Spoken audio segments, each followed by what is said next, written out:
بسم اللہ الرحمن الرحیم، السلام علیکم ورحمۃ اللہ وبرکاتہ۔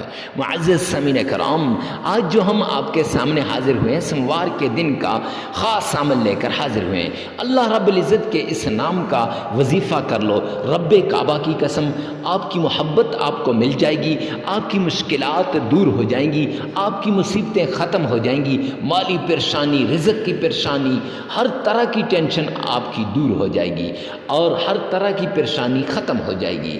اور معزز سامعین کرام، اگر آپ نے اس عمل کو اسی طریقے سے کیا جیسے ہم نے بتایا تو آپ دولت سے مالا مال ہو جائیں گے، آپ کا محبوب تڑپتا ہوا آپ کے پاس آئے گا، آپ کے قدموں میں حاضر ہو جائے گا۔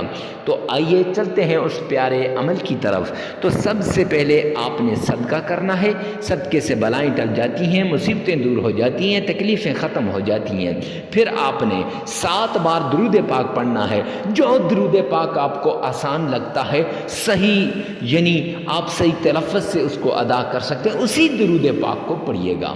پھر اس کے بعد 7 بار آپ نے تعوذ پڑھنا ہے، 7 بار آپ نے بسم اللہ پڑھنی ہے، اور پھر آپ نے معزز سامعین کرام یا قادر یا نافع یا قادر یا نافع یا قادر یا نافع، یہ آپ نے 313 مرتبہ پڑھنا ہے۔ اور پھر اس کے بعد اپنے محبوب کو اپنی آنکھوں میں لائیں اور پھر 3 مرتبہ اس کا نام لے لیں، اور پھر 3 مرتبہ یا ودود یا ودود یا ودود پڑھ لیں، اور پھر اس کے بعد 3 مرتبہ درود پاک پڑھیں، 33 مرتبہ استغفار کریں۔ عمل مکمل ہو جائے گا۔ لگاتار 7 دن یہ عمل کریں، انشاءاللہ آپ کی ساری مرادیں پوری ہو جائیں گی، ساری ٹینشنیں ختم ہو جائیں گی۔ اللہ رزق بھی دے گا، مال بھی دے گا، دولت بھی دے گا، اور آپ کو آپ کا محبوب بھی مل جائے گا۔ ویڈیو کو ثواب کی نیت سے صدقہ جاریہ سمجھ کر شیئر کرنا مت بھولیے گا۔ والسلام۔